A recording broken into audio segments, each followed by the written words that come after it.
Well, welcome everyone, and thank you for joining us virtually as the International Commission of Jurists Canada honors Senator Kim Pate today. My name is Monette Maillet, and I'm the Vice President of ICJ Canada. I also have a day job as Executive Director and Senior General Counsel at the Office of the Correctional Investigator, and I'll be your MC today.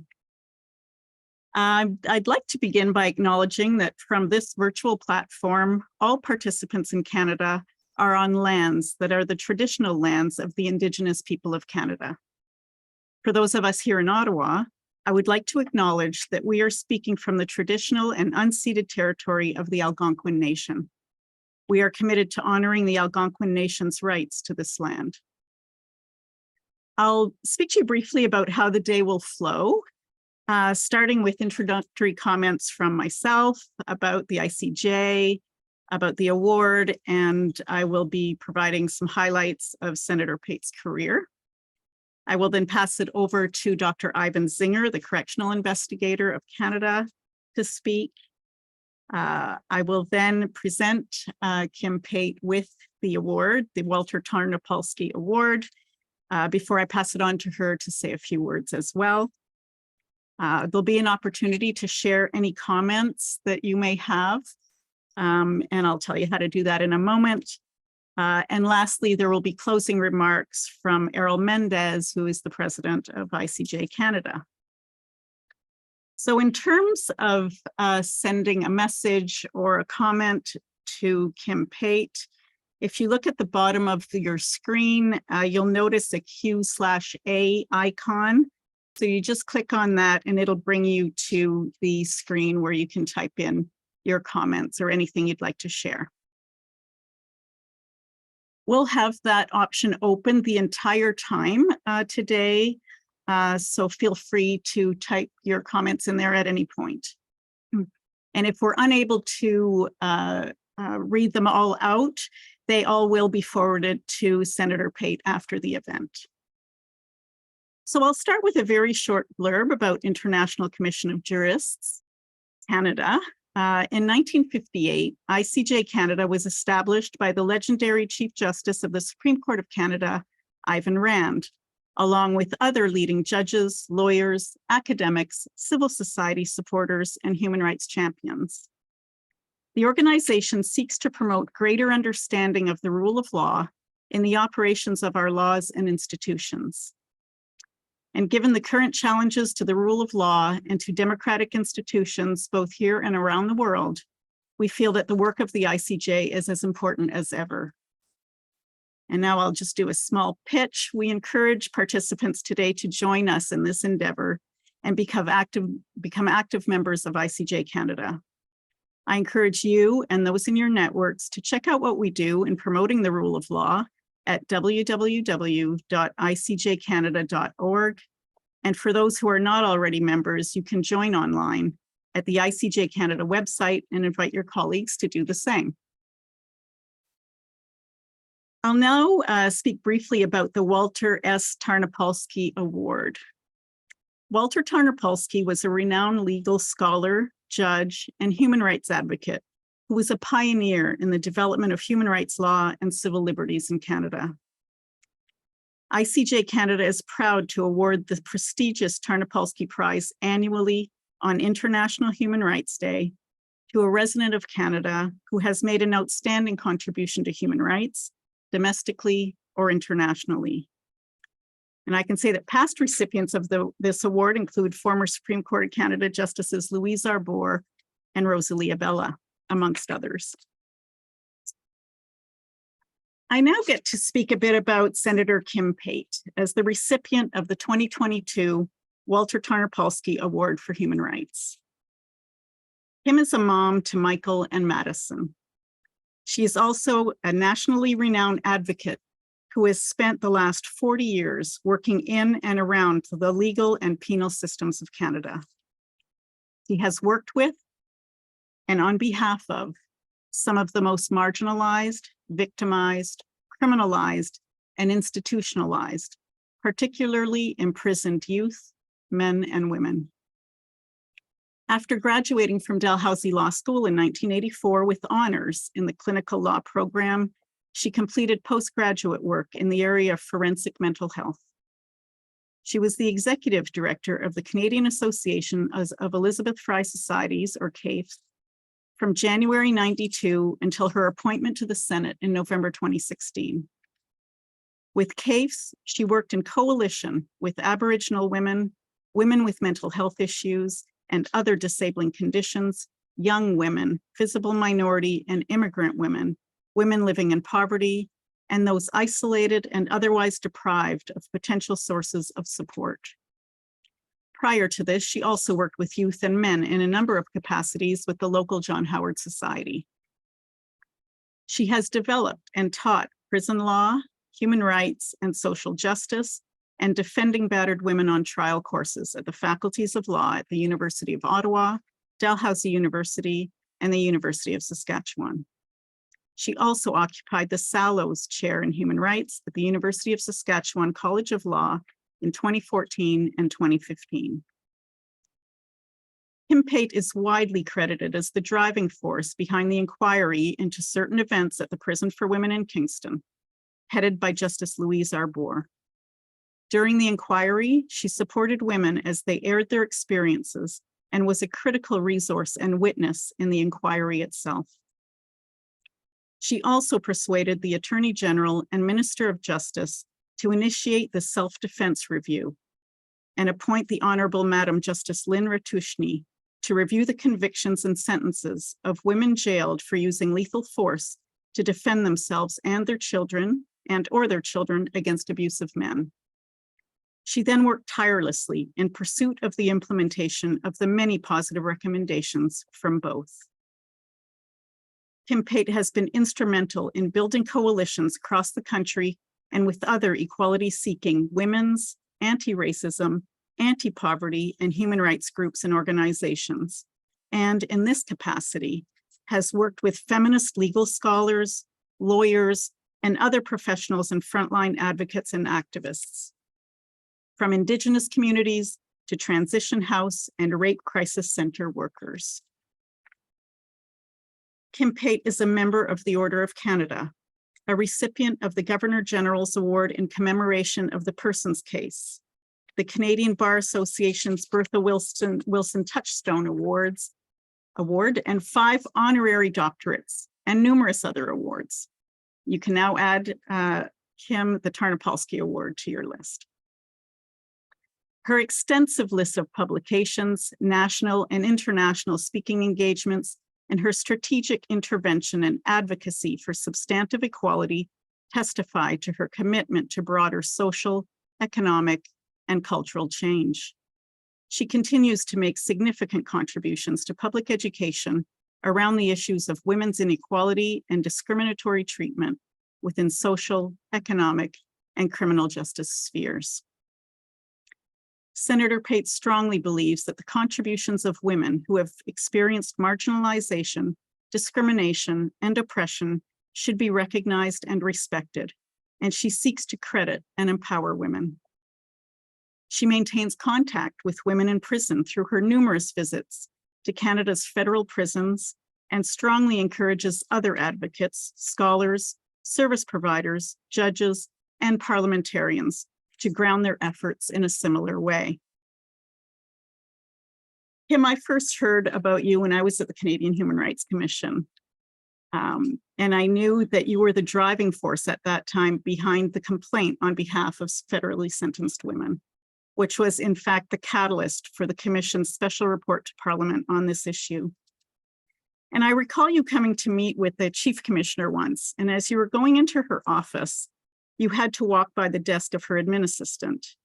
And rather than follow the chief into her office, you stopped and you introduced yourself to Kim, the administrative assistant, and you thanked her for her work.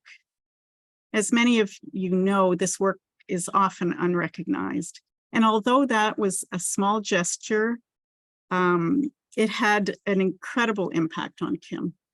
And it's a reflection of the value you place on those who may not have a title or influence. And I still remember that, and it stayed with me. And along with everything you do to protect human rights of those who struggle, this is a further example of the kind of person that you are. So congratulations, Kim, on being the recipient of this award. And without further ado, I'm going to pass it over to Dr. Ivan Zinger to say a few words. Dr. Zinger received his degree in common law from the University of Ottawa in 1992 and completed his articles of clerkship at the Federal Court of Canada. In 1999, he obtained his PhD at Carleton University in Ottawa in psychology of criminal conduct. He is an adjunct professor with the law department at Carleton University. Dr. Zinger joined the Public Service of Canada in 1996. He held a variety of senior managerial, policy, and research positions in public safety-related federal departments and agencies. And in 2004, he joined the Office of the Correctional Investigator as the Federal Prison Ombudsman, and in 2009, he became the Executive Director and General Counsel. As of January 1st, 2017, Dr. Zinger was appointed as Correctional Investigator of Canada. With that, I'll pass it over to you, Ivan.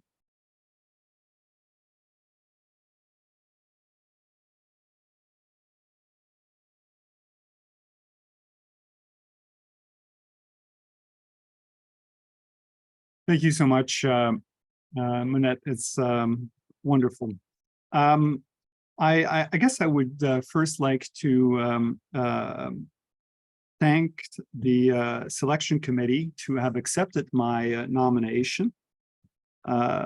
Je dois vous dire que c'est un honneur et un privilège pour moi que de venir ici et célébrer avec la sénatrice justement la remise de son prix pour le en droit de la personne qui, je crois, est un prix qui est prestigieux et je suis extatique de voir que Kim a reçu ce prix. Maybe not all of you, but certainly some of you will know that today is actually a very special day. It is actually Human Rights Day. And today, I would say now 74 years ago, the UN General Assembly actually adopted the 1948 Universal Declaration of Human Rights. And I think it is quite fitting that today is the day that the International Commission of Jurists Canada is recognizing Senator Kim Pate as the 2022 recipient. It's fantastic. You know, Manette did a great job to go over some of the key career accomplishments of Kim. And she is indeed well accomplished. As you heard, she's a tireless advocate for human rights. She is certainly a legal scholar, an author of many academic articles that are quite influential in the literature, human rights lawyer, a senator, and also an effective media personality. And of course, she's a loving mother as well. I have known Kim now for probably around 25 years. And I got to tell you that even 25 years ago, she was already one of the titans in human rights in Canada. And she has accomplished a lot in the last 25 years. My first well, I guess not my first memory, but certainly one of the fondest memory I have of Kim is when I invited her to come to a class that I was teaching at Carleton University as a sessional. And she made quite an entrance because she came, and this is typical Kim, she came with her daughter, who was just a baby, and she rocked her in her arms for the whole duration of the 2 hours that my classes lasted.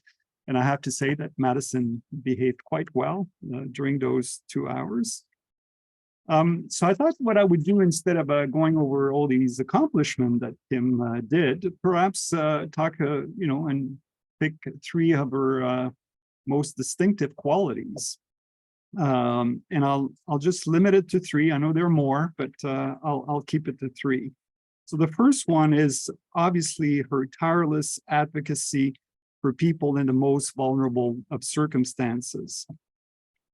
I believe that Kim never really actually worked. I think it's more of a calling. I think she never really had a job because it's truly a calling for her. It's almost like a lifestyle. That is who she is. She's a compassionate advocate for the less fortunate. She always trying to help people and fight for the most vulnerable people in society. And it's never been about the job or about her. It's always been about helping. She is driven to assist, to help, to reform, to address social justice inequalities. And whether it be for women, for girls, for racialized communities, for Indigenous people, criminalized people, Kim has always been there to help. The second one that quality that I wanted to highlight was that Kim is certainly committed to substantive equality for all. She's probably the person who has the strongest human rights lens that I know of, or I have witnessed in all my work in this business. This is what defines her. In many ways, that human rights lens, she can basically smell inequality a mile away and get involved. She applies this human rights lens in all aspects of her life. And her leadership is really based on that extraordinary human rights lens that she possesses. She wants actually everybody to see through that lens and assess life and the world through that lens.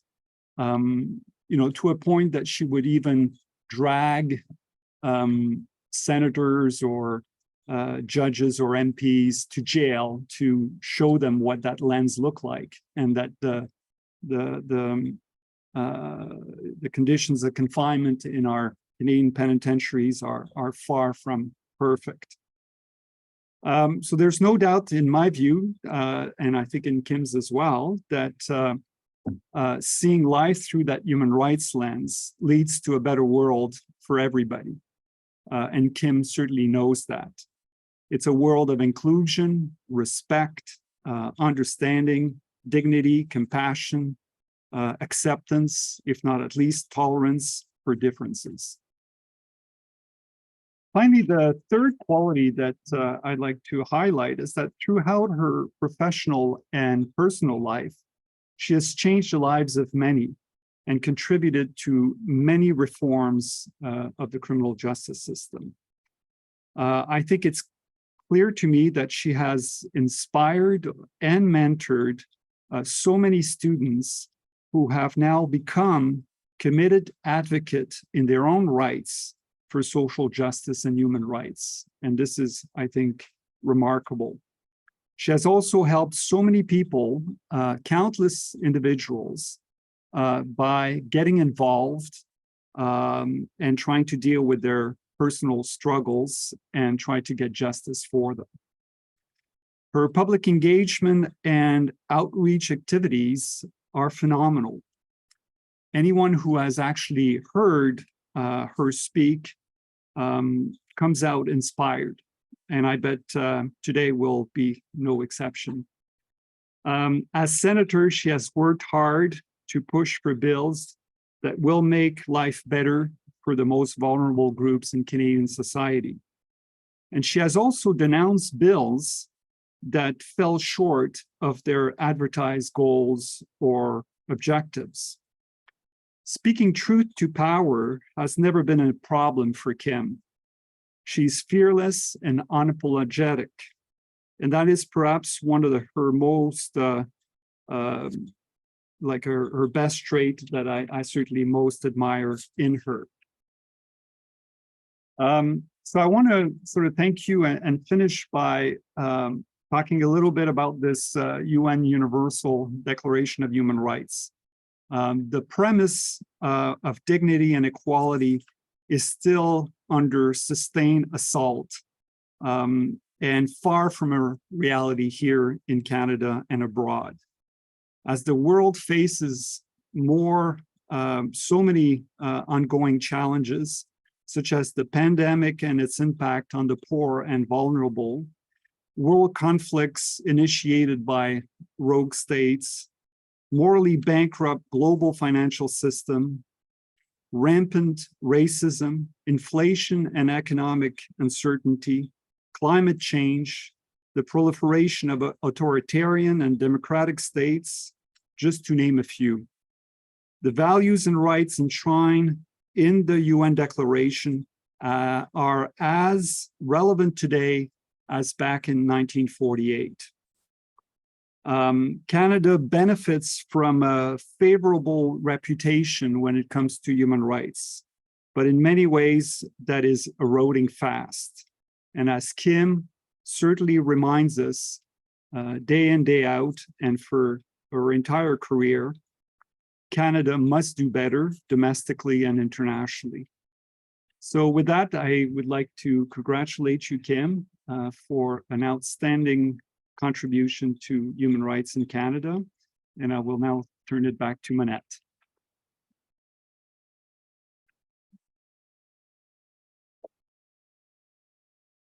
Thank you very much, Ivan. With that, Kim, I'll ask you to come up here, and as I present you with the 2022 Walter Tarnopolsky Award, and it's a, I know people can see this, but it's a human rights award that we give to recipients. This award, so Oh, that's great. I always wanted to be a medal winner. Congratulations, Kim. I think we're all going to applaud. And I'll pass it over to you to say a few remarks. Oh, great. Thank you very much. Thank you, Manette. Thank you, both of you, and Ivan for such incredibly kind and generous words. And thank you to all who took a part in nominating me. I'm very pleased to join you here on the shores of the Kitchissippi in the unceded, unsurrendered territory of the Algonquin Anishinaabe. And I want to thank everybody who was responsible for both the nomination and the selection, and all those who have contributed to me getting this award, because none of us does anything alone. And I see this as emblematic of not just my work, but the work of so many others, whether it's, I think of the collective efforts of so many that have come into this, all of you here. Well, not everybody can see all of who's here, but there's a few of us here. I want to thank, my parents and grandparents. I often say my grandmother instilled in me the idea that, you have to be fierce and take hold of action if you want to actually achieve anything, and don't pay attention to the naysayers. My parents who, made sure that we experienced the world in ways that I could never have imagined otherwise. And my dad, who's an Air Force veteran, who I think is watching today if we manage to figure out the technology. My sisters, who are one from Australia is watching, and two who live here. My partner Pam, who's here with us, my daughter and son, who I may be watching, but also probably get tired of these sorts of events. And one should be studying for law exam, so maybe she gets a pass for this.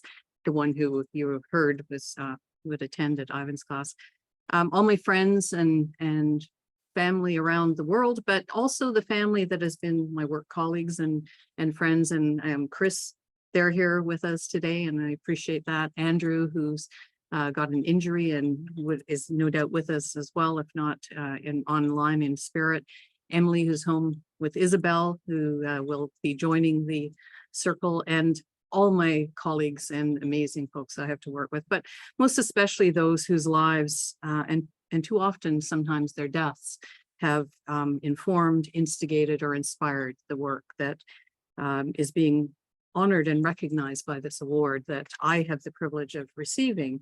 And I used to be less gracious about awards but I recognize it's an incredible privilege and honor to be awarded this, but it's really on the backs of so many others who have struggled, and many of you are here, and many of you do the work every day and center human rights and the promotion of equality in everything you do. And for all who aren't necessarily recognized on a daily basis, I want to thank you for that, because those of us who are sometimes recognized should never lose sight of that. This is the work of legions of people, and the rich analysis, the interactive processes, the thoughtful synthesis that goes into doing this kind of work is really what informs me every day. And there's so many people, and you mentioned the students. We have so many interns who've come through this office, so many amazing leaders. And also all the folks in prison. I mean, coming back into this work, having worked more exclusively in the prisons designated for women for 25 years before being appointed, it's been a huge eye opener to go back into the prisons designated for men and provincial jails and youth jails as well. There's so much still to be done. So I appreciate this, but some of you know, I'm not a very patient person, despite everybody telling me I should be more patient. And I see myself as someone who has had a great deal of opportunity in this area. And I hope that we will continue to work hard to build the kind of strong, resilient society that recognizes everybody and supports people. And so as we're coming out of, hopefully, emerging from this pandemic, that we build strong, supportive economic, social, health supports in an environmentally sustainable way, and that we promote democracy and human rights, as Ivan said, not just in Canada domestically, but around the world. And as we recognize International Human Rights Day, we're reminded of the power of people to actually persevere and lead in this area. And I was reading some things on the plane last night as I was coming home about the incredible challenges of the increased division that's happening between those who have the least and those who have the most. And I think that's a huge issue that we need to work on as we implement the TRC calls to action, the missing and murdered calls for justice, the incredible work of people like Justices Harry Laforme and Juanita Westmoreland-Traore when they did the work on conviction reviews, as we think about the women in Iran, in Afghanistan and Syria, and Canada's role in standing with and assisting those internationally. I hope that we will address all of the issues that apply to those who are left behind right now. And in Canada, I think of Indigenous, child welfare, of course, the folks in jail, immigration detention, mental health, and how we do all of this according to the social determinants of health and according to the Sustainable Development Goals is one of the ways that I see in addition to through the UN Declaration on the Rights of Indigenous People and the human rights lens. And I don't want to go on any longer. I'm not, it's not about me. This is really about the work that so many of us do every day, and that too many people don't yet experience the kind of equality that we're talking about. And so I appreciate it very much. Thank you. It's very touching to hear such kind things said about yourself, but I hope that those who have the resources and privilege and opportunity will continue to push hard to make sure that we make space for those who don't necessarily get these kinds of recognition. So thank you very much. I'm very touched by, and I don't know if there's questions or comments, or someone said stories, and I think, oh, that could be interesting.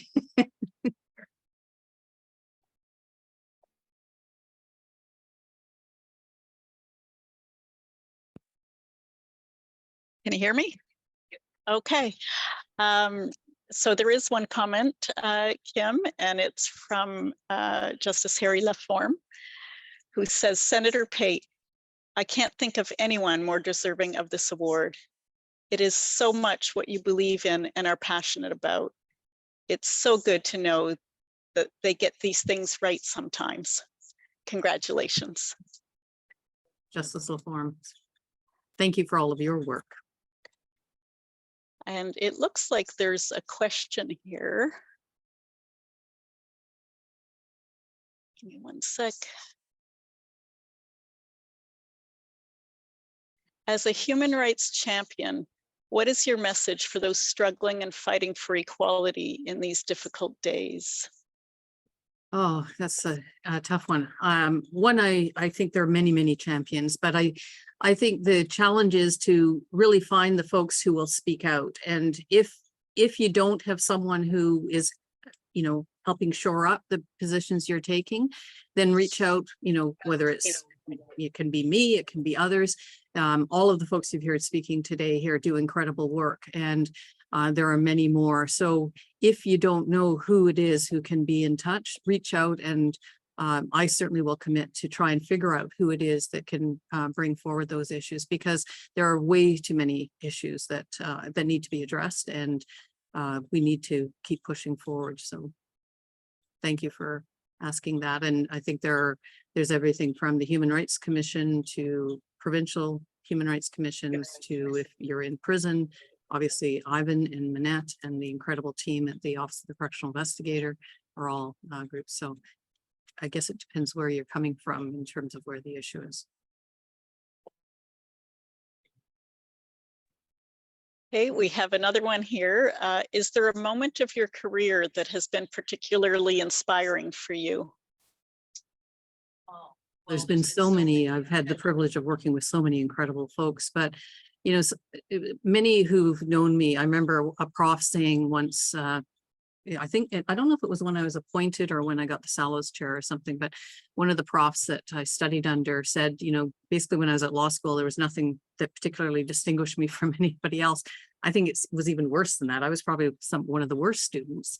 And, you know, I was always really nervous. I had, you know, a prof who encouraged me to speak more. And I was you know, I'm nervous today. I'm always nervous before I speak. And I had one of my profs say to me, if you ever stop being nervous, it's probably because you don't care. And one of the most terrifying moments for me was after I'd been into the prison for women in April '94, after the women had been stripped and shackled, and just before they were shipped, illegally transferred to the Kingston Penitentiary. And I went in and I talked to the women, and I just saw this incredible despair, understandably. I mean, they were some of them, one was still fully shackled, and they had just been strip searched and had body cavity searches. And a couple of them asked me to help them die because they thought that that's how they would die. And then I went and met with the management, and I was told that I had been conned by the women, that it had been made up. I was told I hadn't seen what I actually saw with my own eyes. And that moment, walking out of the prison for women, I remember standing there and stopping and thinking, I either quit the job now, because I didn't, you know, I was literally shaking in my shoes. I had my son with me. Michael was only 3. He'd been in the prison with me. I made, you know, I joke that one of the head of the union had said, the guards union had said they were going to call a press conference to announce that in the middle of a riot, it wasn't a riot even by correction standards, that a killer had been allowed out of her jail cell. A child had been brought, an outside child, and a killer had been unlocked to take care of that child. That was all true, technically. One of the women who was serving a life sentence had been allowed to take care of Michael while I went through the institution. And so then I said, fine, go call the media. Some people will think you know, there's something the matter with me, but most every mother out there will know that you're actually making something up, because no mother would take her child into an unsafe situation.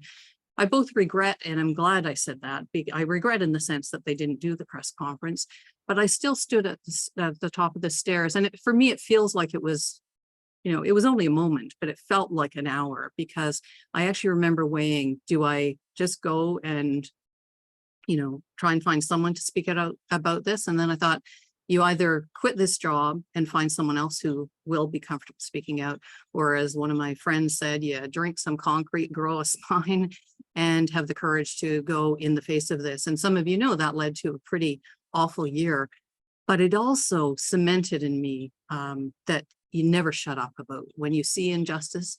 anywhere, you have a responsibility. And if you can't speak up, I don't in any way, you know, discredit anybody who feels they can't because they would lose their job or their, you know, there are other things that are in their life. But if you see something and you don't at least call someone else who can do something about it, that's really important. And so that was a huge turning point for me. Sorry, it was a pretty heavy moment, but it really was for me one of the big turning points. And many people who knew me said that they saw this, you know, what was sort of the analysts, I can't say it, the horriblest for me, one of those, but it was also a moment where I think I grew up a lot in this work and probably became hopefully more effective. Ivan was very kind and said, you know, achievements. I actually feel like I've achieved very little, but you know, I think there's lots of work to be done, and the more people who come on side and are working towards it, the more we will achieve, because really it's rarely the efforts of one person that gets us anywhere. And it really has been, as more people have come on side and have really worked hard to change things, that we have seen some of those changes. And I'm grateful for those, but I don't take credit for them myself.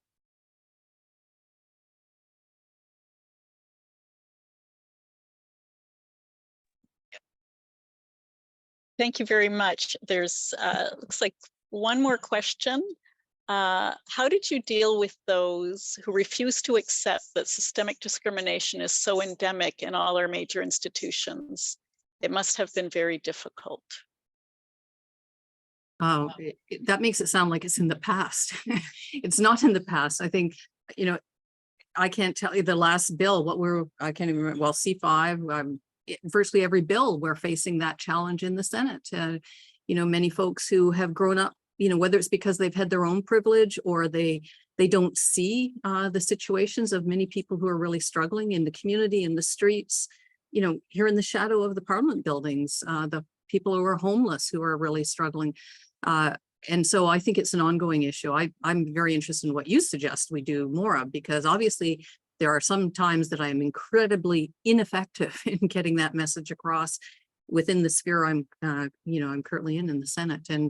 And I find it unbelievable sometimes that folks can't understand that the systemic barriers that people experience are very real, that and it does just require you talking to folks. I mean, I remember being horrified during the convoy here, that how many people who were feeling really lost in so many ways felt embraced by, you know, something that wasn't very progressive and not at all progressive, that included incredibly racist and misogynist and class biased approaches, but attracted people who were feeling very much that they also aren't represented by those who have experienced a great deal of privilege. So yeah, so I look forward to your ideas too about how we can improve that.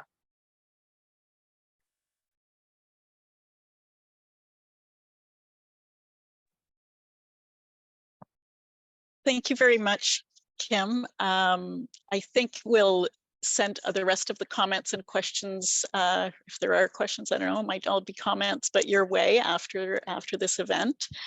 And I think I'm just going to take a look at what we've got here. I'm going to pass it over to Errol Mendez to say a few closing remarks. Thank you. Thank you very much. And thank you, Dr. Mendez, and thank you to the ICJ for this incredible privilege. I should have started out with that, so my apologies.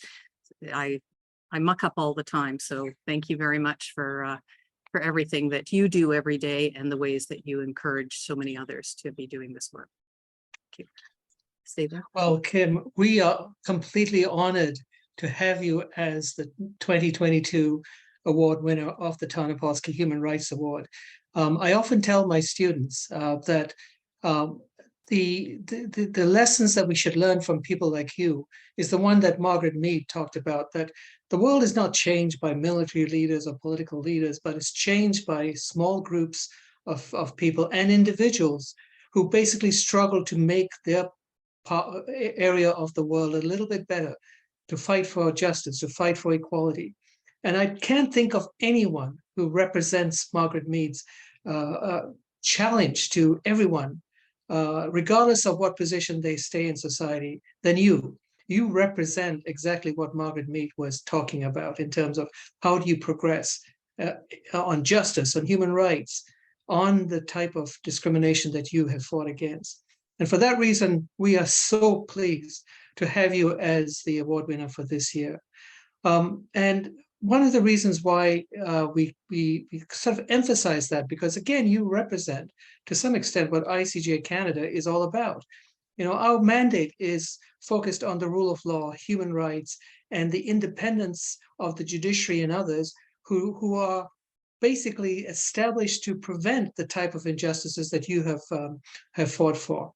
And for that reason, first of all, thank you very much for honoring us with being the recipient. And those who have attended this, thank you for participating in this award ceremony. And as my colleague Manette has urged you, please think about joining and becoming part of that small group of individuals who can actually, in your own areas, try and promote the mandate of ICJ Canada, and indeed the mandate of all those who strike for human rights, justice, and the rule of law. Please check out what we do on our website at www.icjcanada.org. And it's very easy to join online. Or if you don't want to actually join, we are also looking for those who can help us through donations. So for that reason, let me say that for those who wanted to attend this, and we know many who wanted to but couldn't for many reasons, we have recorded this, and we will send out to anybody. So those of you who are online, let us know who else you would like us to forward the recording of this, so we can spread out the message that both Senator Pate and indeed Ivan has also mentioned, and we will be happy to forward that on. So on behalf of ICJ Canada, thank you all for participating in this award ceremony, and we look forward to seeing you at the next one.